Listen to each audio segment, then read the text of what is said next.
Τα δίδυμα γεννήθηκαν χωρίς να μπορούν να περπατήσουν και ο πατέρας έχασε την ελπίδα του. Μέχρι που ένα απλό κορίτσι πέρασε την πύλη της έπαυλης. Με ένα άγγιγμα ξύπνησε αυτό που η ιατρική είχε αρνηθεί. Και ο εκατομμυριούχος κατάλαβε ότι τα θαύματα έχουν ταπεινό πρόσωπο. Πιστεύετε ότι θα συμβεί σε αυτή την ιστορία? Σχολιάστε και μην ξεχάσετε να εγγραφείτε στο κανάλι μας και πείτε μας από ποια πόλη μας παρακολουθείτε. Σας υπόσχομαι ότι αυτή θα είναι η καλύτερη ιστορία που θα ακούσετε ποτέ. Η έπαυλη από λευκό μάρμαρο υψωνόταν επιβλητικά στην κορυφή του λόφου, σαν ένα σιωπηλό μνημείο δύναμης και πλούτου. Οι μεγαλοπρεπείς κολόνες και οι σχολαστικά περιποιημένοι κήποι ήταν η βιτρίνα ενός από τους πιο ισχυρούς άνδρες της χώρας. Ο Εδουάρδος Μεντές, στα 52 του χρόνια, είχε χτίσει μια αυτοκρατορία στη φαρμακευτική βιομηχανία, μετατρέποντας τη μικρή επιχείρηση που κληρονόμησε από τον πατέρα του σε μια πολυεθνική εταιρεία. Τα ψηλά τείχη που περιέβαλαν την ιδιοκτησία στη Νέα Πεντέλη, στην ορεινή περιοχή της Αττικής, όχι μόνο προστάτευαν την περιουσία του, αλλά έκρυβαν και μια ιστορία πόνου που κανένας τραπεζικός λογαριασμός δεν μπορούσε να απαλύνει. Στον χειμερινό κήπο της έπαυλης, όπου το φως έμπαινε απαλά από τους κρυστάλλινους φεγγίτες, δύο πανομοιότυπα αναπηρικά αμαξίδια ήταν τοποθετημένα μπροστά σε ένα τραπέζι σκάκι. Οι ακριβείς κινήσεις των μικρών χεριών που μετακινούσαν τα κομμάτια ανήκαν στον Πέτρο και τον Παύλο, τους δίδυμους γιους του Εδουάρδου. Στα 8 τους χρόνια, τα αγόρια ήταν η ζωντανή εικόνα ενός ιατρικού μυστηρίου που κατανάλωνε τη ζωή του πατέρα τους. Γεννημένοι χωρίς την ικανότητα να περπατούν, οι δίδυμοι είχαν υποβληθεί σε κάθε είδους εξέταση, συμβουλή και θεραπεία που μπορούσε να αγοράσει το χρήμα. «Ματ», ανακοίνωσε ο Πέτρος, ο μεγαλύτερος κατά μόλις 2 λεπτά, με ένα ντροπαλό χαμόγελο στο πρόσωπό του που θύμιζε τόσο πολύ τις εκλιπούσεις μητέρας του. «Πάλι, κλέβεις», διαμαρτυρήθηκε ο Παύλος, σταυρώνοντας τα χέρια του με έναν υπερβολικό αναστεναγμό, αλλά χωρίς πραγματική ενόχληση. Η οικονόμος, κυρία Βερενίκη, μια κυρία στα 60 και κάτι της, που εργαζόταν για την οικογένεια Μεντές από πριν τη γέννηση των διδύμων, παρακολουθούσε τη σκηνή με ένα μείγμα στοργής και θλίψης. Ήξερε, όπως λίγοι, το βάρος που κουβαλούσε ο Εδουάρδος. Μετά τον θάνατο της Ελένης, της συζύγου του, κατά τον δύσκολο τοκετό που έφερε τα αγόρια στον κόσμο, ο επιχειρηματίας είχε γίνει μια σκιά του ζωηρού άνδρα που κάποτε ήταν. «Αγόρια, είναι ώρα για το φάρμακο», ανακοίνωσε η κυρία Βερενίκη, πλησιάζοντας με έναν δίσκο όπου ακουμπούσαν 2 ποτήρια νερό και μικρά χρωματιστά χάπια. Ο Εδουάρδος μπήκε στον χώρο εκείνη τη στιγμή, το άψογο κοστούμι του σε αντίθεση με τους βαθιούς μαύρους κύκλους που σημάδευαν το αυστηρό του πρόσωπο. Παρατήρησε τα παιδιά του να παίρνουν τα φάρμακα με την πυθύνια, στάση κάποιου που ήταν συνηθισμένος σε αυτή την καθημερινή ρουτίνα. «Πώς είναι οι πρωταθλητές μου σήμερα?» ρώτησε. Η βαθιά φωνή του προσπαθούσε να ακούγεται ζωηρή, αλλά κουβαλούσε το βάρος κάποιου που δεν περίμενε πια θαύματα. «Συντρίβω τον Παύλο στο σκάκι, μπαμπά», απάντησε ο Πέτρος με σπάνιο ενθουσιασμό. «Μόνο επειδή σε αφήνω», τι ανταπάντησε ο αδελφός, προκαλώντας συγκρατημένα γέλια. Ο Εδουάρδος πλησίασε, ανακατεύοντας τα μαλλιά των γιών του, η μόνη χειρονομία στοργής που του φαινόταν φυσική. Οι ιατρικές εκθέσεις στιβαγμένες στο γραφείο του διηγούνταν πάντα την ίδια ακατανόητη ιστορία. Δεν υπήρχε νευρολογική, γενετική ή τραυματική αιτία για την παράλυση των αγοριών. Τα σώματα ήταν ανατομικά τέλεια, οι εξετάσεις φυσιολογικές. Ήταν σαν κάτι αόρατο, σχεδόν υπερφυσικό, να τους κρατούσε δεμένους σε αυτά τα αμαξίδια από την πρώτη τους αναπνοή. «Κύριε Μεντές», φώναξε η κυρία Βερενίκη, διακόπτοντας τη σύντομη οικογενειακή στιγμή. «Η νέα Κυπουρός έφτασε. Περιμένει στην είσοδο για τη συνέντευξη όπως ζητήσατε». Ο Εδουάρδος έγνεψε, ανακτώντας την επαγγελματική του στάση. Μετά τη συνταξιοδότηση του Κυπουρού, που φρόντιζε την ιδιοκτησία για δεκαετίες, χρειαζόταν κάποιον ικανό να διατηρήσει τους κήπους που τόσο αγαπούσε η Ελένη. «Θα είμαι εκεί σε 1 λεπτό», απάντησε, φτιάχνοντας τη γραβάτα του. Στρέφοντας προς τους γιους του, πρόσθεσε, «Μετά θέλω να δω αυτό το παιχνίδι σκάκι.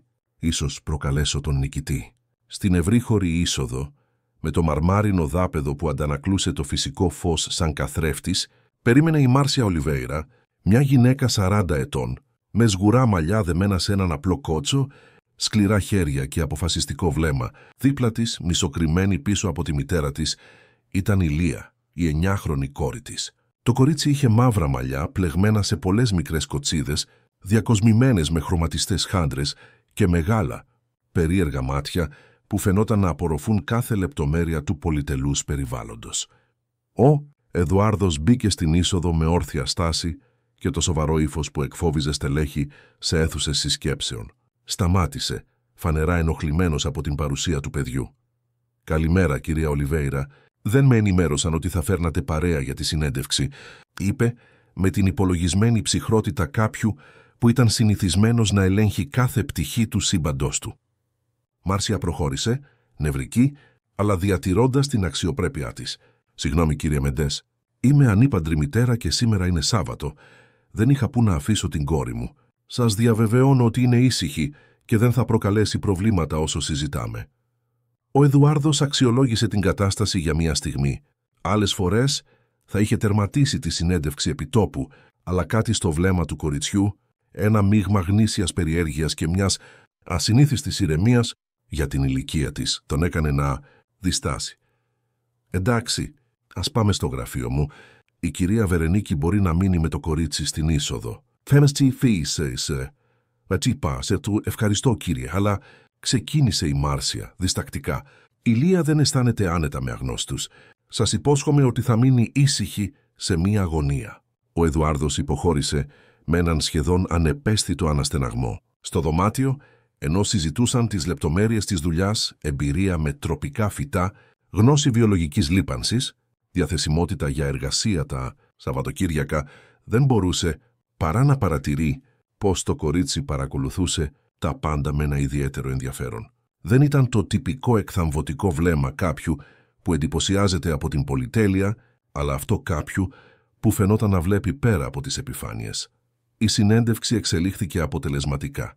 Η Μάρσια ήταν σαφώς καταρτισμένη, έχοντας εργαστεί σε έναν φημισμένο βοτανικό κήπο για χρόνια πριν μετακομίσει στην περιοχή, αναζητώντας καλύτερες ευκαιρίες για την κόρη της.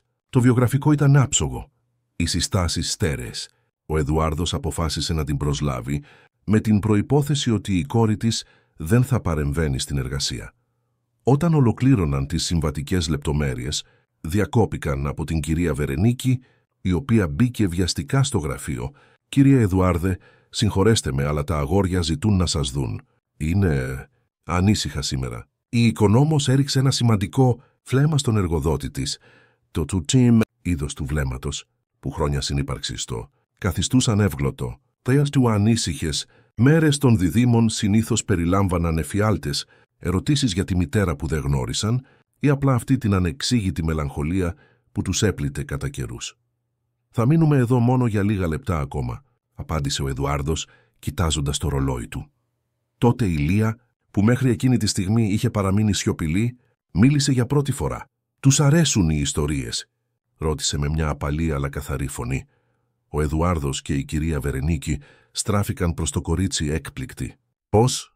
ρώτησε ο Εδουάρδος. «Τα παιδιά σας τους αρέσει να ακούν ιστορίες. Ξέρω πολλές. Η μαμά μου λέει ότι έχω ιστορίες ακόμα και μέσα στα όνειρά μου». Η Μάρσια φαινόταν ντροπιασμένη από την παρέμβαση της κόρης της, αλλά ο Εδουάρδος, αντί για την αναμενόμενη ενόχληση, ένιωσε μια παράξενη περιέργεια. «Ναι, τους αρέσουν», απάντησε η κυρία Βερενίκη, πριν ο Εδουάρδος προλάβει να επιπλήξει το κορίτσι, ειδικά ιστορίες περιπέτειας. Η Λία χαμογέλασε, ένα φωτεινό χαμόγελο που φαινόταν να φωτίζει τα σκούρα της μάτια. «Μπορώ να τους πω αν θέλουνε. Έχω μια ιστορία για ένα αγόρι που βρήκε μια μυστική πόρτα στον βυθό της θάλασσας. Λία, μην ενοχλείς τον κύριο Μεντές», προειδοποίησε η Μάρσια αμήχανη. Αλλά η έκφραση του Εδουάρδου είχε αλλάξει. Κάτι στην απλότητα αυτής της προσφοράς, στη γνήσια παιδική καλοσύνη, άγγιξε ένα κρυμμένο σημείο στην σκληρή του καρδιά. «Όχι, είναι εντάξει», είπε, εκπλήσοντας τον εαυτό του. Μετά στρεφόμενος προς την κυρία Βερενίκη. «Μπορείτε να πάτε το κορίτσι να γνωρίσει τα αγόρια. Θα τελειώσω εδώ με την κυρία Ολιβέιρα και θα σας συναντήσω αμέσως». Η κυρία Βερενίκη δίστασε, γνωρίζοντας τη συνηθισμένη επιφυλακτικότητα του Εδουάρδου να αφήνει αγνώστους κοντά στα παιδιά του. Αλλά υπήρχε κάτι διαφορετικό στο βλέμμα του εκείνη την ημέρα. «Είστε σίγουρος, κύριε?» «Είμαι μπεσίτουτιος αφές αν μπεσίμαε», απάντησε, με μια σταθερότητα που έληξε το θέμα, Ενώ η Λία ακολουθούσε την κυρία Βερενίκη στους διαδρόμους της έπαυλης, η Μάρσια παρακολουθούσε τον Εδουάρδο με ένα μείγμα ευγνωμοσύνης και ανησυχίας. «Η κόρη μου έχει έναν ιδιαίτερο τρόπο με τους ανθρώπους», εξήγησε σαν να απολογείται. «Μερικές φορές νομίζω ότι μπορεί να αισθανθεί τι νιώθουν οι άλλοι, ακόμα και όταν δεν λένε τίποτα». Ο Εδουάρδος απλώς έγνεψε, ολοκληρώνοντας την πρόσληψη. Ένα μέρος του ήθελε να το απορρίψει ως ανόητες κουβέντες υπερήφανης μητέρας, αλλά ένα άλλο μέρος, ίσως αυτό που ακόμα αναζητούσε απεγνωσμένα απαντήσεις εκεί όπου η επιστήμη είχε αποτύχει, ήταν περίεργο.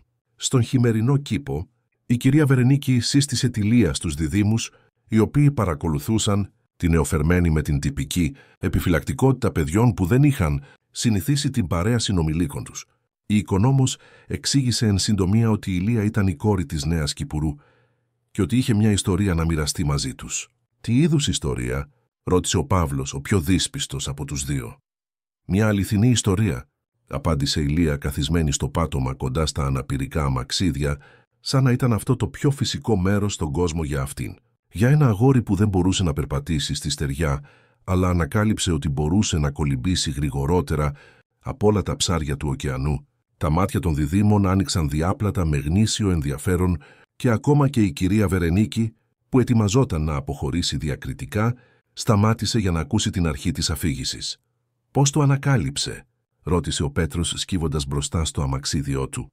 Η Λία χαμογέλασε και τότε άρχισε να υφαίνει την ιστορία της με απλά λόγια αλλά γεμάτα ζωή. Μιλούσε για ένα αγόρι ονόματι Μιχαήλ που γεννήθηκε χωρίς να μπορεί να χρησιμοποιήσει τα πόδια του, αλλά που ονειρευόταν να εξερευνήσει τον κόσμο. Μια μέρα, πηγαίνοντας με τον παππού του στην παραλία, ο Μιχαήλ αφέθηκε στην άκρη του νερού, ενώ ο παππούς του αποκοιμήθηκε. Ένα απαλό κύμα τον παρέσυρε στη θάλασσα και, προς έκπληξή του, αντί να βυθιστεί, ανακάλυψε ότι στο νερό οι κινήσεις του ήταν ελεύθερες, δυνατές, σαν να είχε φτερά στα χέρια και μια ουρά γοργόνα στη θέση των ακίνητων ποδιών του. Καθώς η Λία αφηγούνταν, η φωνή της αποκτούσε αποχρώσεις, άλλοτε ψιθυρίζοντας σαν τον αφρό της θάλασσας, άλλοτε ακούγοντας ζωηρή σαν ένα κοχύλι που κρατά τον βρυχυθμό των κυμάτων. Οι χειρονομίες της ζωγράφιζαν το αόρατο σκηνικό, τα μπλε βάθη, τα πολύχρωμα κοπάδια, τους κρυμμένους θησαυρούς, την υποβρύχια πόλη που ανακάλυψε ο Μιχαήλ. Οι δίδυμοι ήταν εντελώς απορροφημένοι, τα συνήθως σοβαρά τους πρόσωπα τώρα ζωντανά, τα μάτια τους να λάμπουν, τα στόματά τους μισάνυχτα από έκπληξη. Δεν πρόσεξαν καν όταν ο Εδουάρδος μπήκε αθόρυβα στον χώρο, συνοδευόμενος από τη Μάρσια. Ο επιχειρηματίας στάθηκε στην πόρτα, έκπληκτος από τη σκηνή. Τα παιδιά του, συνήθως τόσο συγκρατημένα, γελούσαν ανοιχτά ενώ το άγνωστο κορίτσι αναπαριστούσε με τα χέρια του την κίνηση ενός γιγάντιου χταποδιού που είχε αντιμετωπίσει ο Μιχαήλ. Και τότε, όταν το χταπόδι ήταν έτοιμο να τυλίξει τα πλοκάμια του γύρω από τον θησαυρό, συνέχισε η Λία, ο Μιχαήλ θυμήθηκε τι έλεγε πάντα ο παππούς του: «Δεν είναι το μέγεθος του μαχητή που μετράει, αλλά το μέγεθος του θάρρους μέσα του». Έτσι κολύμπησε σε κύκλους όλο και πιο γρήγορα, δημιουργώντας μια δίνη τόσο ισχυρή που το χταπόδι ζαλίστηκε και μπερδεύτηκε. Ο Παύλος χτύπησε παλαμάκια ενθουσιασμένος και μετά κατάφερε να πιάσει τον θησαυρό. Η Λία έκανε μια δραματική παύση, κοιτάζοντας κατευθείαν στα μάτια του κάθε διδύμου πριν απαντήσει. Ο θησαυρός δεν ήταν αυτό που νόμιζε. Όταν άνοιξε το σεντούκι, δεν υπήρχε ούτε χρυσός ούτε κοσμήματα, αλλά ένας μαγικός καθρέφτης. Και ξέρετε τι είδε ο Μιχαήλ στον καθρέφτη? «Τι τάβει Μαρτίντεσία?» «Τι?» ρώτησαν οι δίδυμοι ταυτόχρονα, εντελώς απορροφημένοι. Είδε τον εαυτό του ακριβώς όπως ήταν, αλλά τα μάτια του στην αντανάκλαση έλαμπαν με ένα φως που ποτέ δεν είχε αντιληφθεί πριν. Και μια φωνή βγήκε από τον καθρέφτη λέγοντας «Ο αληθινός θησαυρός είναι εδώ», και έδειξε την καρδιά του Μιχαήλ. «Η δύναμή σου δεν βρίσκεται στα πόδια, αλλά στο πνεύμα που ποτέ δεν εγκαταλείπει». Ο Εδουάρδος ένιωσε έναν κόμπο στον λαιμό του. Αυτή η απλή παιδική ιστορία κατά κάποιον τρόπο φαινόταν να απευθύνεται σε αυτόν όσο και στους γιους του. Για πρώτη φορά μετά από χρόνια άφησε τον εαυτό του να θυμηθεί την Ελένη, χωρίς ο πόνος να είναι αφόρητος. Την Ελένη που πάντα έλεγε ότι ο αληθινός πλούτος βρισκόταν στα μικρά πράγματα που τα χρήματα δεν μπορούσαν να αγοράσουν. Όταν η Λία τελείωσε την αφήγησή της, Με τον Μιχαήλ να επιστρέφει στην παραλία μεταμορφωμένος από την ανακάλυψη της εσωτερικής του δύναμης, επικράτησε μια στιγμή ευλάβειας στον χειμερινό κήπο. Τότε ο Παύλος ρώτησε, με μια μικρή φωνή που πρόδιδε την ελπίδα του, «Αυτή η ιστορία μπορεί να είναι αληθινή.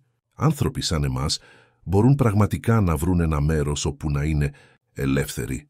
Πριν η Λία προλάβει να απαντήσει, ο Εδουάρδος προχώρησε αποκαλύπτοντας την παρουσία του. Περίμενε να δει τα παιδιά του να αποσύρονται, όπως συνήθως έκαναν, όταν τα εξέπληταν σε στιγμές συναισθηματικής ευαλωτότητας. Αλλά προς έκπληξή του διατήρησαν τα χαμόγελά τους, σαν η μαγεία της ιστορίας να τους προστάτευε ακόμα. «Μπαμπά», αναφώνησε ο Πέτρος, «η Λία λέει τις καλύτερες ιστορίες του κόσμου. Μπορεί να έρθει αύριο να μας πει άλλη μια, παρακαλώ». Ο Εδουάρδος κοίταξε τη μικρή αφηγήτρια, ακόμα καθισμένη στο πάτωμα με τις κοτσίδες της, να κουνιούνται με κάθε κίνηση του εκφραστικού κεφαλιού της. Υπήρχε κάτι σε αυτήν, μια ηρεμία, αναμεμειγμένη, με μια διαίσθηση που φαινόταν πολύ πέρα από τα 9 της χρόνια που τον ιντρίγκαρε βαθιά. «Η μαμά της Λίας θα δουλέψει εδώ τώρα», απάντησε, με μια απαλότητα που έκανε την κυρία Βερενίκη να σηκώσει τα φρύδια της έκπληκτη. «Οπότε ναι, πιστεύω ότι θα μπορεί να σας επισκέπτεται κατά καιρούς, αν αυτό είναι η επιθυμία όλων». Η Μάρσια παρακολουθούσε τη σκηνή με ευγνωμοσύνη και περηφάνεια. Η κόρη της είχε πάντα αυτό το χάρισμα να συνδέεται με τους ανθρώπους, να βρίσκει λέξεις που άνοιγαν αόρατες πόρτες, αλλά ποτέ δεν την είχε δει να έχει ένα τόσο άμεσο και βαθύ αποτέλεσμα όπως σε αυτά τα δύο αγόρια που ήταν σαφώς διψασμένα για κάτι που ξεπερνούσε την ιατρική προσοχή και τα υλικά προνόμια. «Έχω κι άλλες ιστορίες», πρόσφερε η Λία, κοιτάζοντας τώρα τον Εδουάρδο με την ίδια ειλικρίνεια με την οποία είχε μιλήσει στους διδύμους. Ιστορίες για ανθρώπους που έχασαν σημαντικά πράγματα, αλλά βρήκαν άλλα πράγματα που ούτε καν ήξεραν ότι έψαχναν. Ο Εδουάρδος ένιωσε ένα ρίγος να διαπερνά τη σπονδυλική του στήλη. Ήταν σαν αυτό το παιδί να μπορούσε να διαβάσει τις πιο κρυμμένες γωνιές της ψυχής του, τις απώλειες που τον καθόρισαν, την αδιάκοπη αναζήτηση απαντήσεων που η επιστήμη δεν μπορούσε να προσφέρει. «Θα έχουμε χρόνο για περισσότερες ιστορίες», είπε διατηρώντας την ψυχραιμία του. «Τώρα νομίζω ότι η μητέρα σου πρέπει να γνωρίσει τους κήπους για να ξεκινήσει τη δουλειά». Όταν η Μάρσια και η Λία αποχώρησαν, συνοδευόμενες από έναν από τους βοηθούς του σπιτιού που θα τους έδειχνε την ιδιοκτησία, ο Εδουάρδος παρέμεινε με τα παιδιά του, ο Πέτρος και ο Παύλος άρχισαν να μιλούν ταυτόχρονα, ενθουσιασμένοι με τη νέα φίλη και τις φανταστικές της ιστορίες, ζητώντας να την οδηγήσουν να γνωρίσει τα δωμάτια τους, τα παιχνίδια τους, τα αγαπημένα τους βιβλία. «Ένα πράγμα τη φορά», απάντησε ο Εδουάρδος, έκπληκτος από τον ξαφνικό ενθουσιασμό. «Ας δούμε πώς θα εξελιχθούν τα πράγματα». Αργότερα, αφού οι δίδυμοι είχαν ξαπλώσει, ο Εδουάρδος βρήκε την κυρία Βερενίκη στη βιβλιοθήκη να οργανώνει τα φάρμακα της επόμενης ημέρας στα διαχωριστικά κουτάκια. «Ποτέ δεν έχω δει τα αγόρια τόσο ζωντανά», σχολίασε η οικονόμος, χωρίς να σηκώσει τα μάτια της από την σχολαστική της εργασία. «Αυτό το κορίτσι έχει κάτι το ιδιαίτερο». Ο Εδουάρδος έβαλε στον εαυτό του μία δόση ουίσκι, παρατηρώντας το κεχριμπαρένιο υγρό να στριφογυρίζει στο κρυστάλλινο ποτήρι.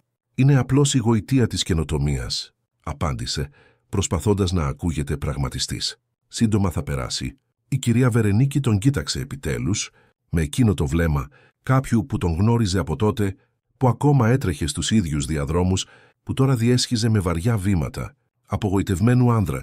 «Ξέρετε τι σκέφτηκα όταν τους είδα τους τρεις μαζί?» «Σκέφτηκα την Ελένη. Πάντα έλεγε ότι η έπαυλη χρειαζόταν περισσότερα γέλια, περισσότερες ιστορίες, ότι μόνο έτσι αυτό το μέρος θα πάψει να είναι απλώς ένα σπίτι για να γίνει ένα σπιτικό». Ο Εδουάρδος ήπιε το ουίσκι με μία γουλιά, νιώθοντας το υγρό να καίει τον λαιμό του, μια φυσική υπενθύμηση ότι ήταν ακόμα ζωντανός, ακόμα ένιωθε πράγματα, ακόμα κι αν προσπαθούσε να αρνηθεί. Η Ελένη έφυγε, Βερενίκη, και πήρε μαζί της κάθε ευκαιρία να το κάνουμε αυτό ένα σπιτικό. Η οικονόμος τελείωσε την οργάνωση των χαπιών και έκλεισε τα κουτάκια με ένα αποφασιστικό κλικ. «Δεν είμαι τόσο σίγουρη γι' αυτό, αφεντικό. Όχι μετά από αυτό που είδα σήμερα». Εκείνη τη νύχτα, ενώ η έπαυλη κοιμόταν, ο Εδουάρδος παρέμεινε ξύπνιος στο γραφείο του, αναθεωρώντας για άλλη μια φορά τους ιατρικούς φακέλους των γιών του. Σελίδες και σελίδες τεχνικής ορολογίας ασαφείς εξετάσεις, διστακτικές διαγνώσεις. Στον υπολογιστή του, δεκάδες email ανταλλάχθηκαν με διεθνείς ειδικούς, όλα καταλήγοντας σε ευγενικές παραλλαγές του ίδιου καταστροφικού συμπεράσματος. Δεν βρήκαμε ιατρική εξήγηση για την κατάσταση. Προτείνουμε συνεχή παρακολούθηση και προσαρμογή στην μόνιμη πραγματικότητα της παράλυσης. Μόνιμη, η λέξη που τον στοίχιωνε για 8 χρόνια. Η ποινή που αρνούνταν στους γιους του την ευκαιρία να τρέξουν στους κήπους που τόσο αγαπούσε η μητέρα τους, να εξερευνήσουν τον κόσμο με την ελευθερία που ήταν δικαίωμα κάθε παιδιού. Όταν επιτέλους αποσύρθηκε στο δωμάτιό του, εξαντλημένος, ο Εδουάρδος ονειρεύτηκε την Ελένη. Όχι τον επαναλαμβανόμενο εφιάλτη, να τη βλέπει χλωμή στο χειρουργείο, αλλά ένα διαφορετικό όνειρο.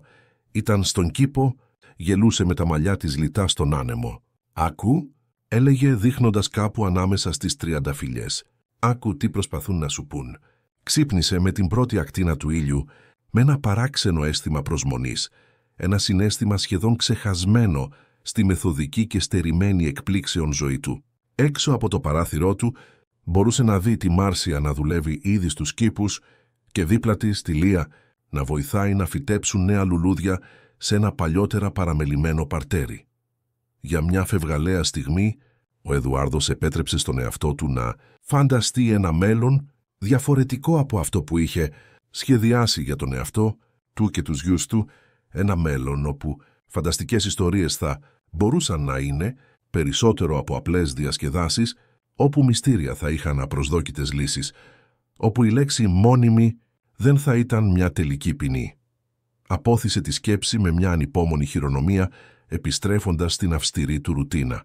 Αλλά κάτι είχε αλλάξει. Στο βάθος του λογικού και υπολογιστικού του μυαλού, ένας μικρός σπόρος ελπίδας είχε φυτευτεί, τόσο μικρός όσο η σπόρη που η Λία τώρα έθαβε προσεκτικά στο γόνιμο έδαφος του κήπου, αλλά εξίσου φορτωμένος με δυναμικό για να αναπτυχθεί και να μεταμορφώσει το τοπίο της ζωής τους. Τις επόμενες μέρες, μια λεπτή μεταμόρφωση άρχισε να συμβαίνει στην έπαυλη των Μεντές. Αυτό που κάποτε ήταν απλώς ένα πολυτελές σπίτι, όπου η σιωπή βάραινε σαν μια ασφικτική κουβέρτα πάνω στους κατοίκους του, τώρα γέμιζε με μικρές στιγμές χαράς, κυρίως όταν η Λία επισκεπτόταν τους διδύμους αφού βοηθούσε τη μητέρα της στους κήπους. Ο Εδουάρδος, αρχικά απρόθυμος να επιτρέψει αυτή την εγκύτητα, εξεπλάγει όταν συνειδητοποίησε πόσο τα παιδιά του άνθιζαν στην παρουσία του κοριτσιού. Ένα ιδιαίτερα ζεστό απόγευμα του Φεβρουαρίου, όταν το καλοκαίρι έπλητε την ορεινή περιοχή με μια ασυνήθιστη ζέστη, ο Εδουάρδος έφτασε νωρίτερα από τη δουλειά και βρήκε μια ασυνήθιστη σκηνή στο κιόσκι του κεντρικού κήπου. Η Λία, ο Πέτρος και ο Παύλος ήταν συγκεντρωμένοι σε ένα παιχνίδι που δεν είχε ξαναδεί. Τα αναπηρικά αμαξίδια των διδύμων ήταν τοποθετημένα δίπλα-δίπλα και η Λία, καθισμένη στο έδαφος μπροστά τους, μετακινούσε μικρές χρωματιστές πέτρες σε ένα αυτοσχέδιο ταμπλό φτιαγμένο από κλαδιά και φύλλα. «Είναι ένας χάρτης θησαυρού», εξήγησε ο Παύλος ενθουσιασμένος όταν πρόσεξε την παρουσία του πατέρα του. Η Λία επινόησε αυτό το παιχνίδι όπου πρέπει να αποκρυπτογραφήσουμε κώδικες για να βρούμε κρυμμένους θησαυρούς στον κήπο και πρέπει να χρησιμοποιήσεις το μυαλό σου, όχι τα πόδια σου για να κερδίσεις. Συμπλήρωσε ο Πέτρος με μια λάμψη στα μάτια που ο Εδουάρδος δεν είχε δει εδώ και πολύ καιρό. Πλησιάζοντας, ο Εδουάρδος παρατήρησε το περίπλοκο σχέδιο που σχημάτιζε το ταμπλό. Δεν ήταν απλώς ένα παιδικό σκίτσο, αλλά ένας λεπτομερής χάρτης της ιδιοκτησίας με σαφή σημεία αναφοράς. Το συντριβάνι των κύκνων, την πέργολα με τις τριανταφυλλιές, τον μικρό λαβύρινθο από θάμνους που είχε σχεδιάσει η Ελένη, αλλά που ποτέ δεν πρόλαβε να δει ολοκληρωμένο. «Ποιος σου έμαθε να φτιάχνεις τέτοιους χάρτες?» ρώτησε ο Εδουάρδος, γνήσια εντυπωσιασμένος. Η Λία σήκωσε τα μάτια της με εκείνη την ενιγματική ηρεμία που φαινόταν πολύ πέρα από τα 9 της χρόνια. «Κανείς δεν μου έμαθε, κύριε Μεντές. Απλώς βλέπω τα μέρη και μετά σχεδιάζω ό,τι θυμάμαι. Η μαμά μου λέει ότι έχω φωτογραφική μνήμη. Η Μάρσια που μάζευε εργαλεία κυπουρικής κοντά πλησίασε όταν άκουσε το όνομά της. Είναι αλήθεια», επιβεβαίωσε. Η Λία είχε πάντα αυτή την ιδιαίτερη ικανότητα. Μπορεί να επισκεφθεί ένα μέρος μία μόνο φορά και μετά να αναπαράγει κάθε λεπτομέρεια σαν να βλέπει μία φωτογραφία στο μυαλό της. Ο Εδουάρδος έγνεψε, ιντριγκαρισμένος. Υπήρχε κάτι στο κορίτσι. Όχι μόνο η ασυνήθιστη ικανότητά της, αλλά μια οξία αντίληψη Μια ευαισθησία που φαινόταν να συλλαμβάνει πράγματα αόρατα στα κοινά μάτια. Τις τελευταίες μέρες την είχε παρατηρήσει διακριτικά, ενώ εξερευνούσε τους κήπους με την ίδια ευλάβεια που συνήθιζε να το κάνει η Ελένη. «Και ποιος είναι ο τελικός στόχος αυτού του παιχνιδιού?» ρώτησε ο Εδουάρδος, σκύβοντας για να εξετάσει τον χάρτη από κοντά. «Να βρούμε τον κρυμμένο θησαυρό της έπαυλης, φυσικά», απάντησε η Λία με απλότητα. «Κάθε παλιό σπίτι έχει μυστικά, κύριε Μεντές. Αυτή η έπαυλη προσπαθεί να πει την ιστορία της, αλλά μερικές φορές πρέπει να ακούσεις προσεκτικά». Ένα ρίγος διαπέρασε τη σπονδυλική στήλη του Εδουάρδου. Τα λόγια του κοριτσιού αντιχούσαν παράξενα το όνειρο που είχε δει με την Ελένη. «Άκου τι προσπαθούν να σου πουν», είχε πει η εκλιπούσα σύζυγός του στο όνειρο. «Μπαμπά, μπορείς να παίξεις μαζί μας?» ρώτησε ο Παύλος. Η ντροπαλή του φωνή πρόδιδε τον φόβο μιας άρνησης. Άλλες φορές, ο Εδουάρδος θα είχε αρνηθεί, επικαλούμενος εκρεπή εργασία ή μια σημαντική τηλεδιάσκεψη. Αλλά κάτι εκείνη τη στιγμή, ίσως το ελπιδοφόρο βλέμμα των παιδιών του και ίσως η περιέργεια για το τι άλλο θα μπορούσε να αποκαλύψει η Λία, τον έκανε να δεχτεί. «Γιατί όχι? Έχω μια ώρα ελεύθερη πριν το δείπνο». Η έκπληξη στα πρόσωπα των διδήμων ήταν σχεδόν οδυνηρή για τον Εδουάρδο. Πόσες φορές είχε αρνηθεί αυτές τις μικρές στιγμές στα παιδιά του, πάντα πεπισμένος ότι η λύση στα προβλήματά τους θα προερχόταν από φημισμένους γιατρούς, ακριβές θεραπείες, πειραματικά φάρμακα. Ποτέ από κάτι τόσο απλό όσο ένα παιχνίδι στον κήπο. Κατά τη διάρκεια της επόμενης ώρας, ο Εδουάρδος βρέθηκε εντελώς απορροφημένος στον κόσμο που δημιούργησε η Λία. Το παιχνίδι δεν ήταν μόνο διασκεδαστικό αλλά και απαιτητικό. Κάθε ένδειξη οδηγούσε σε μια άλλη, απαιτώντας τους να χρησιμοποιήσουν λογική, μνήμη και παρατήρηση, και με κάθε ολοκληρωμένο στάδιο, τα μάτια των διδήμων έλαμπαν περισσότερο.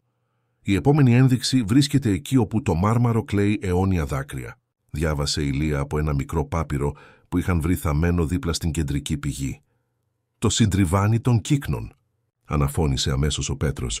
«Τα μαρμάρινα αγάλματα φαίνονται να κλαίνε όταν το νερό κυλάει από αυτά». Ο Εδουάρδος εξεπλάγει από την ποιητική αντίληψη του γιού του. Ποτέ δεν είχε φανταστεί ότι ο Πέτρος παρατηρούσε τον κόσμο με αυτόν τον τρόπο. Πόσα άλλα πράγματα για τα ίδια του τα παιδιά αγνοούσε. Όταν κατευθύνθηκαν προς το συντριβάνι, ο Εδουάρδος, σπρώχνοντας το αμαξίδιο του Παύλου, ενώ η Λία βοηθούσε να οδηγήσει αυτό του Πέτρου στα πέτρινα μονοπάτια, μια παράξενη αίσθηση déjà vu τον κατέκλυσε. Κάτι σε αυτή τη σκηνή, σε αυτή την παιδική αναζήτηση ενός φανταστικού θησαυρού, και φαινόταν ταυτόχρονα νέο και οικείο. Το συντριβάνι των κύκνων ήταν ένα από τα κεντρικά κομμάτια του κήπου, σχεδιασμένο προσωπικά από την Ελένη. Δύο μεγαλοπρεπή λευκά μαρμάρινα πουλιά ήταν αλληλένδετα στο κέντρο, με νερό να αναβλύζει απαλά από τα ράμφη τους, δημιουργώντας ένα αποτέλεσμα που πράγματι θύμιζε αιώνια δάκρυα. «Πρέπει να είναι κάπου στη βάση του συντριβανιού», πρότεινε ο Εδουάρδος μπαίνοντας στο πνεύμα του παιχνιδιού. Η Λία κούνησε αρνητικά το κεφάλι της. «Όχι στη βάση, στην αντανάκλαση». Το κορίτσι πλησίασε στην άκρη του συντριβανιού, κοιτάζοντας προσεκτικά την επιφάνεια του νερού, όπου η εικόνα των κύκνων αντανακλώνταν, παραμορφωμένη από τις κυματισμούς. Ο Εδουάρδος και οι δίδυμοι παρακολουθούσαν μπερδεμένοι, μέχρι που η Λία έδειξε μια λεπτομέρεια στον πάτο του συντριβανιού. «Εκεί, δείτε», ενσωματωμένο στο μοσαϊκό από πορτογαλικά πλακάκια που αποτελούσε τον πάτο του συντριβανιού, σχεδόν ανεπαίσθητο, αν δεν κοιτούσε κανείς απευθείας μέσα από το κρυστάλλινο νερό, υπήρχε ένα μικρό σκαλιστό σύμβολο. «Δύο συμπλεκόμενα αρχικά, ή και μόμα Ελένη και Εδουάρδος», μουρμούρισε ο Εδουάρδος, νιώθοντας την καρδιά του να επιταχύνει. Ποτέ δεν είχε παρατηρήσει αυτή τη λεπτομέρεια πριν, αν και είχε περάσει αμέτρητες φορές από αυτό το συντριβάνι. Πώς είχε καταφέρει η Ελένη να κρατήσει αυτή τη μικρή έκπληξη κρυμμένη από αυτόν? Και το πιο σημαντικό, πώς ήξερε η Λία ακριβώς που να κοιτάξει? Και τι σημαίνει αυτό για το παιχνίδι? Ρώτησε ο Παύλος, σκύβοντας όσο του επέτρεπε το αμαξίδιό του για να προσπαθήσει να δει καλύτερα. «Σημαίνει ότι το επόμενο βήμα είναι να ανακαλύψουμε τι προστατεύουν τα αρχικά», απάντησε η Λία, με τη φυσικότητα κάποιου που απλώς ακολουθεί ένα προβλέψιμο σενάριο. Ο Εδουάρδος ένιωσε ζαλισμένος. Δεν ήταν δυνατόν ένα παιδικό παιχνίδι που επινόησε η Λία να είχε, κατά σύμπτωση, οδηγήσει σε ένα πραγματικό μυστικό που ο ίδιος αγνοούσε. Εκτός αν... «Λία, φώναξε, προσπαθώντας να κρατήσει τη φωνή του ήρεμη. «Ήσουν ποτέ σε αυτόν τον κήπο πριν. Ίσως όταν ήσουν μικρότεροι». Το κορίτσι τον κοίταξε με εκείνα τα βαθιά και ειλικρινή μάτια. «Όχι, κύριε Μεντές. Η μαμά και εγώ μετακομίσαμε στη Νέα Πεντέλη μόλις πριν από 3 μήνες. Πριν από αυτό ζούσαμε στη Θεσσαλία. Τότε πώς ήξερες γι' αυτό?» Ο Εδουάρδος έδειξε τα κρυμμένα αρχικά. Η Λία ανασήκωσε τους ώμους, σαν η απάντηση να ήταν προφανής. «Δεν ήξερα. Το σπίτι μου το είπε». Ο Εδουάρδος αντάλλαξε ένα αμήχανο βλέμμα με τη Μάρσια, η οποία είχε πλησιάσει για να δει αν όλα ήταν καλά. «Πάντα έτσι μιλάει», εξήγησε η Μάρσια με ένα απολογητικό χαμόγελο. «Από μικρή η Λία λέει ότι μπορεί να ακούει τα μέρη, ότι τα άψυχα πράγματα της μιλούν. Ο ψυχολόγος είπε ότι είναι απλώς μια πολύ ζωντανή φαντασία συνηθισμένη σε ευαίσθητα παιδιά». Ο Εδουάρδος έγνεψε, προσπαθώντας να λογικοποιήσει αυτό που μόλις είχε παρακολουθήσει.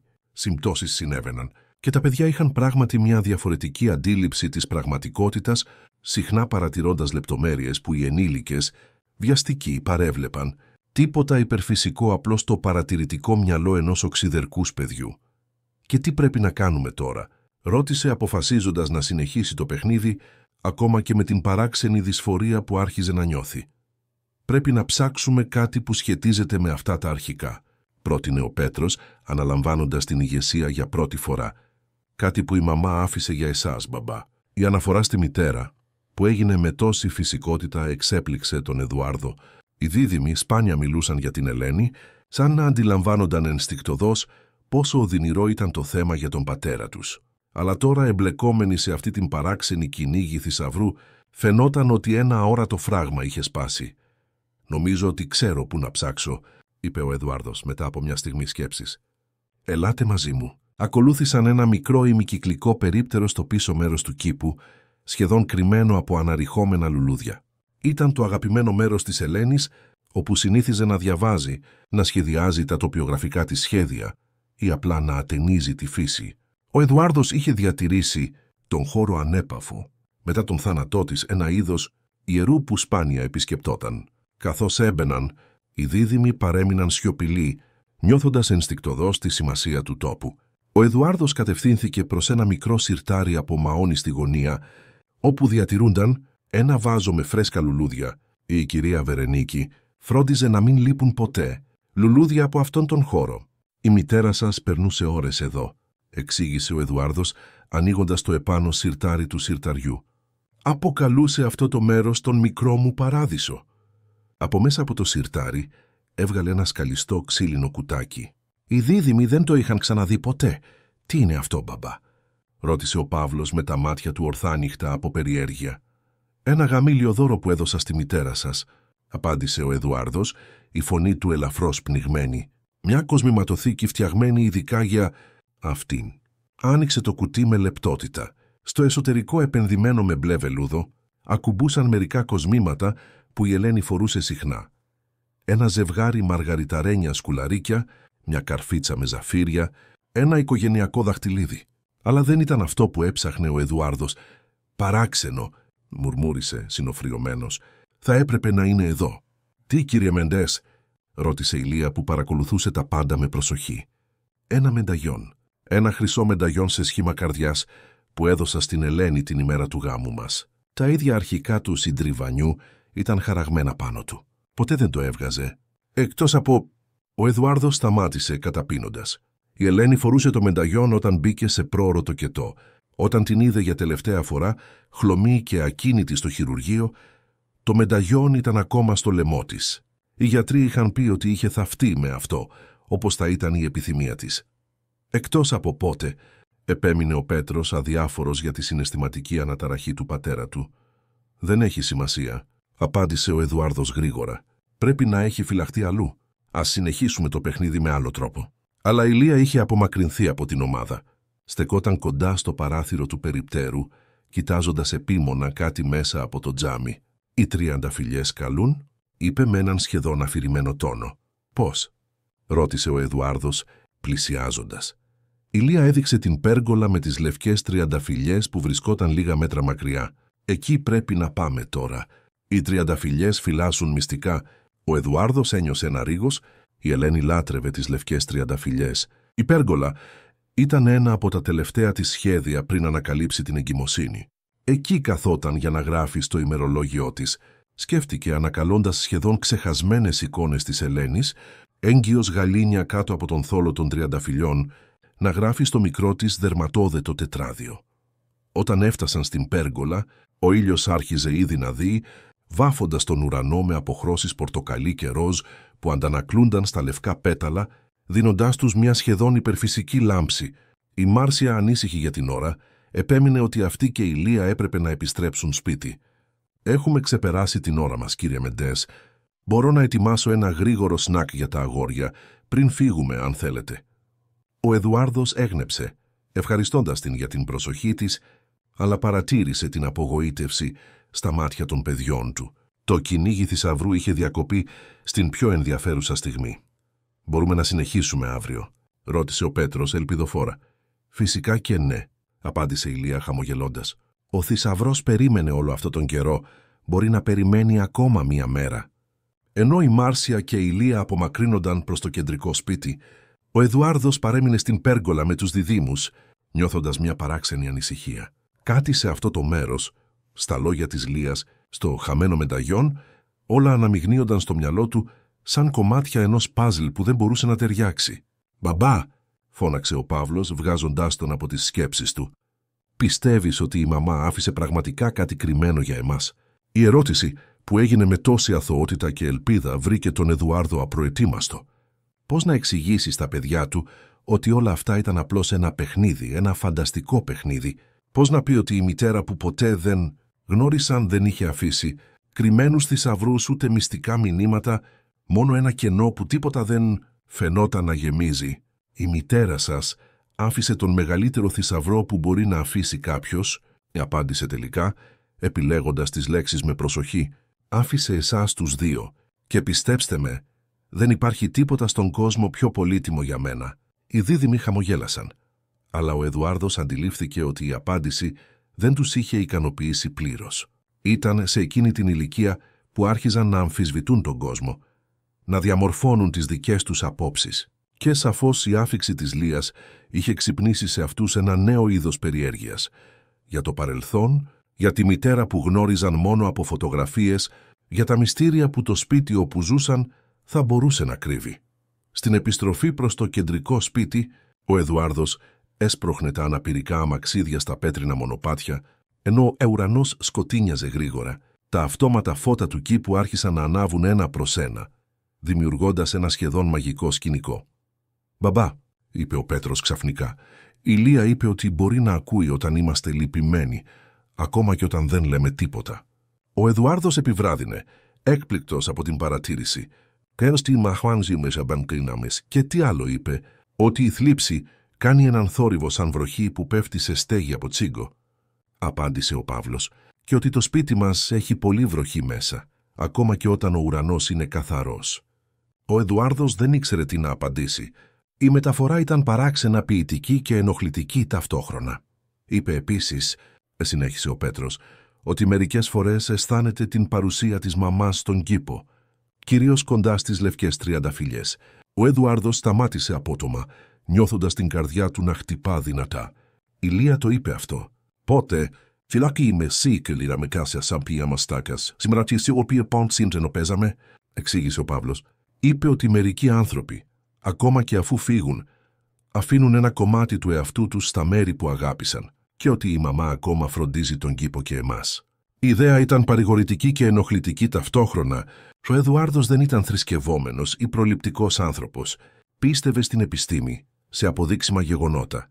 Ο θάνατος για αυτόν ήταν οριστικός. Ένα τέλος χωρίς επιστροφή. Κι όμως, κάτι στα απλά λόγια της Λίας, που μεταδίδονταν τώρα από τα χείλη των παιδιών του, άγγιζε μια ευαίσθητη χορδή στην σκληρή του καρδιά. «Το πιστεύετε αυτό?» ρώτησε, συνεχίζοντας τον δρόμο. «Θέλω να το πιστέψω», απάντησε ο Πέτρος μετά από μια στιγμή σκέψης. «Μας κάνει να νιώθουμε λιγότερο μόνοι».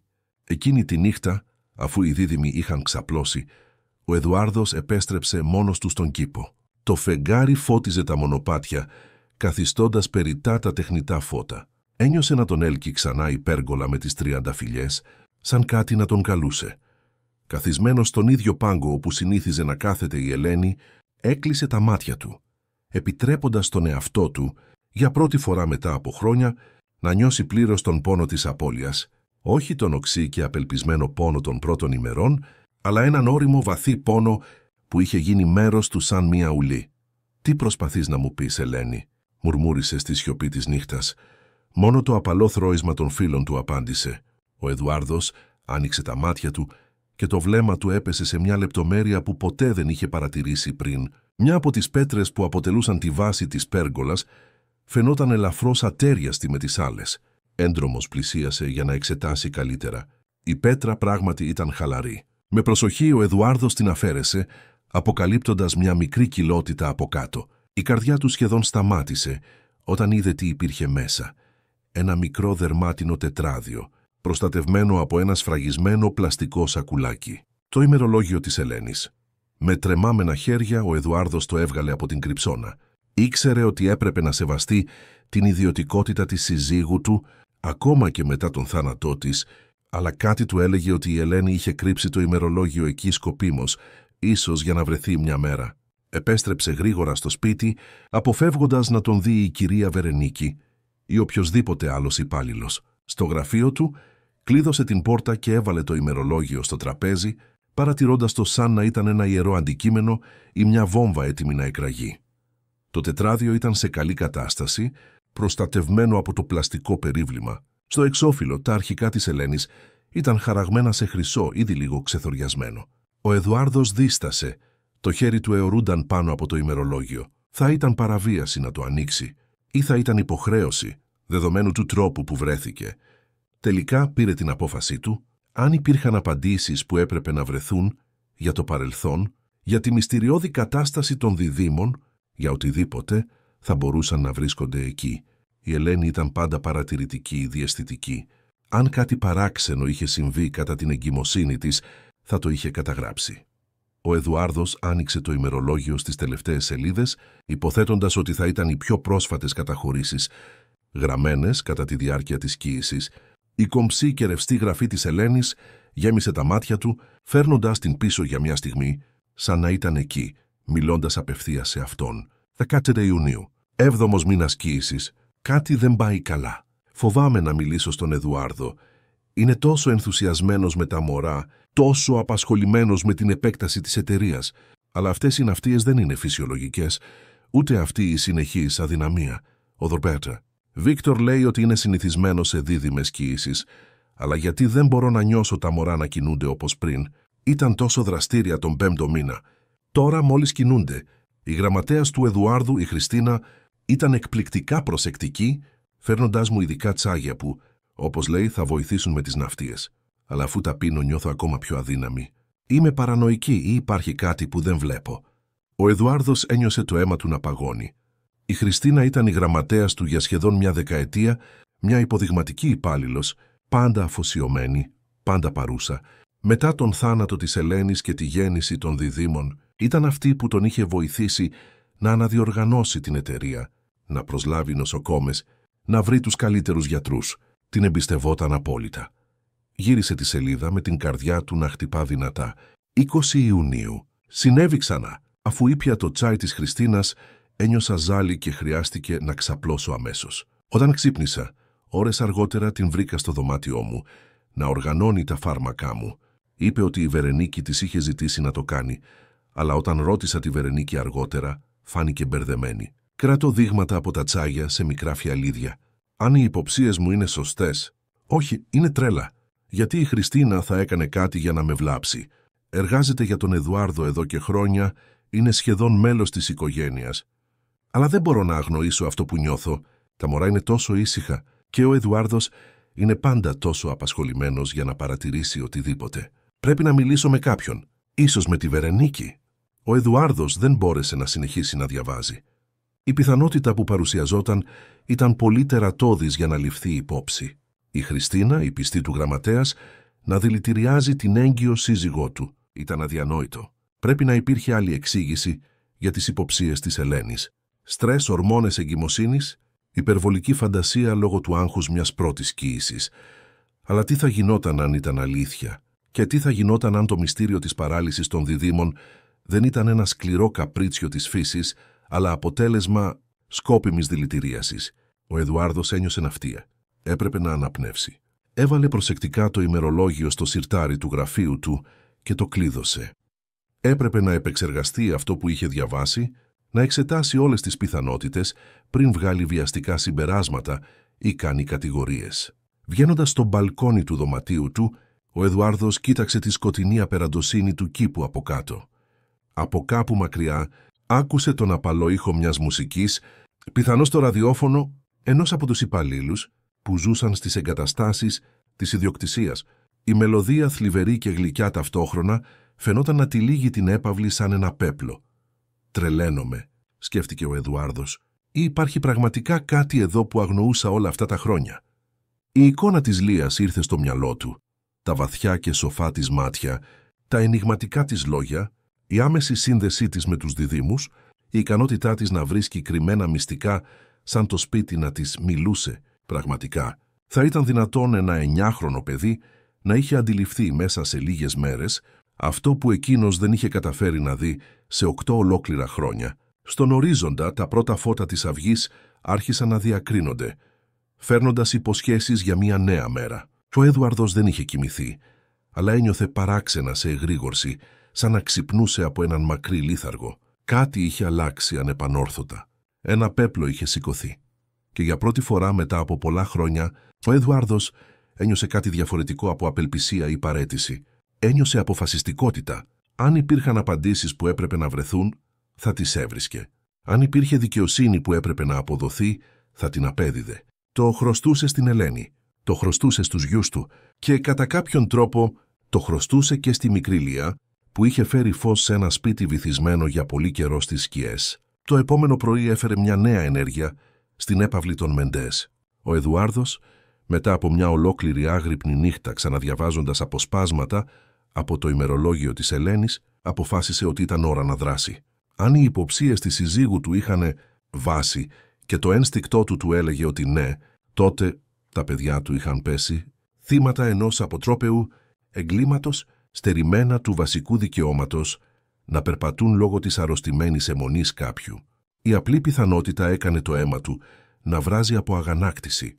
Αλλά ο Εδουάρδος ήταν, πάνω απ' όλα, ένας υπολογιστικός άνθρωπος. Ήξερε ότι έπρεπε να δράσει με προσοχή. Αν η Χριστίνα ήταν πραγματικά ένοχη, οποιαδήποτε λάθος κίνηση θα μπορούσε να την ειδοποιήσει, κάνοντάς την να καταστρέψει πιθανές αποδείξεις, και χρειαζόταν συγκεκριμένες αποδείξεις, όχι μόνο τις υποψίες μιας εγκύου και πιθανώς παρανοϊκής γυναίκας, όσο κι αν αγαπούσε και σεβόταν την Ελένη. Καθισμένος στο τραπέζι του πρωινού, παρατηρούσε τα παιδιά του με νέα μάτια.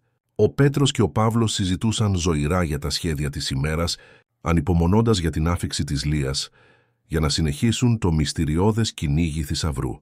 Στα πρόσωπά τους, ο Εδουάρδος έβλεπε ίχνη της Ελένης, το σχήμα των ματιών, το διακριτικό χαμόγελο, τον τρόπο που συνοφριώνονταν όταν ήταν συγκεντρωμένοι, και τώρα έβλεπε επίσης κάτι που ποτέ δεν είχε επιτρέψει στον εαυτό του να δει: δυνατότητα. Τη δυνατότητα ότι δεν ήταν καταδικασμένοι να περάσουν τη ζωή τους σε αναπηρικά αμαξίδια.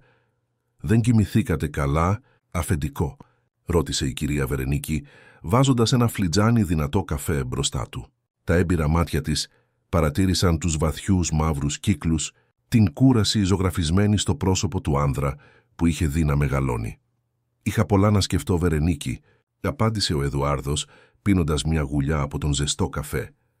Δίστασε για μια στιγμή, τότε αποφάσισε να εμπιστευτεί τη γυναίκα που ήταν πάντα πιστή στην οικογένεια. «Βρήκα το ημερολόγιο της Ελένης χθες το βράδυ». Η κυρία Βερενίκη παραλίγο να ρίξει τη γυάλα με το χυμό που κρατούσε.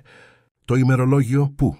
«Τα μέσα, στην πέργολα με τις τριανταφυλλιές, κρυμμένο κάτω από μια χαλαρή πέτρα». Η οικονόμος φάνηκε γνήσια έκπληκτη, αλλά υπήρχε και κάτι άλλο στα μάτια της. Ανακούφιση, ενοχή. Ο Εδουάρδος δεν μπορούσε να αποκρυπτογραφήσει. Η Ελένη πάντα έγραφε σε αυτό το ημερολόγιο. Σχολίασε η κυρία Βερενίκη, καθισμένη στο τραπέζι, κάτι που σπάνια έκανε παρουσία του αφεντικού της.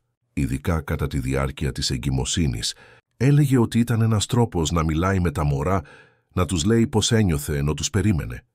«Ήξερες ότι υποψιαζόταν ότι δηλητηριαζόταν?» ρώτησε ο Εδουάρδος απευθείας, κρατώντας τη φωνή του χαμηλά για να μην ακούσουν οι δίδυμοι, απορροφημένοι στη δική του συζήτηση. Το σοκ στο πρόσωπο της Βερενίκης φάνηκε γνήσιο. «Δηλητηριαζόταν? Θεέ μου, όχι. Ποτέ δεν μου είπε κάτι τέτοιο. Αν το είχε πει...» Η φωνή της κόπηκε. «Αν το είχε πει, τι θα είχες κάνει?» Η Βερενίκη κοίταξε τον Εδουάρδο με δακρυσμένα μάτια. «Θα είχα κάνει τα πάντα για να την προστατέψω, φυσικά. Ξέρετε πόσο αγαπούσα την Ελένη. Ήταν σαν την κόρη που ποτέ δεν είχα». Ο Εδουάρδος έγνεψε, επιλέγοντας να πιστέψει την ηλικιωμένη οικονόμο. Στο ημερολόγιο αναφέρει ότι η Χριστίνα της έδινε ειδικά τσάγια, μετά τα οποία ένιωθε χειρότερα. Και μιλάει για τον Δρέτ, Βίκτορ, που πάντα υποβάθμιζε τις ανησυχίες της. Η Βερενίκη συνοφριώθηκε, σκεπτική. «Τώρα που το αναφέρετε, θυμάμαι ότι η Χριστίνα όντως εμφανιζόταν συχνά, φέρνοντας τσάγια στην Ελένη. Έλεγε ότι ήταν συνταγές της γιαγιάς της, καλές για εγγύους. Εγώ η ίδια έφτασα να σκεφτώ ότι ήταν υπερβολική ευγένεια από κάποιον πάντα τόσο επιφυλακτικό». Και ο «Βίκτορ, παρατηρήσατε κάτι περίεργο σε αυτόν?» Η κυρία Βερενίκη δίστασε, σαν να ζήγιζε προσεκτικά τα λόγια της. «Ο Δόκτωρ, Βίκτορ ήταν πάντα πολύ σεβαστός, με την κομψή του κλινική και όλα αυτά τα πτυχία. Αλλά η Ελένη δεν τον συμπαθούσε.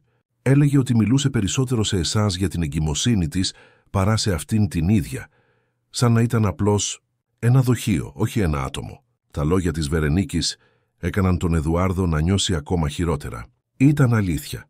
Αυτός και ο Δότα Βίκτορ συζητούσαν εκτενώς μετά από κάθε συνάντηση, συνήθως στο γραφείο του, ενώ η Ελένη ξεκουραζόταν. Ο γιατρός τον καθησύχαζε, εξηγώντας ότι οι ανησυχίες της Ελένης ήταν απλώς τυπικές ανησυχίες πρωτοτόκων. Και εκείνος, βυθισμένος στη δουλειά και με εμπιστοσύνη στον επαγγελματισμό του παλιού του φίλου, δεχόταν αυτές τις εξηγήσεις χωρίς να αμφισβητεί.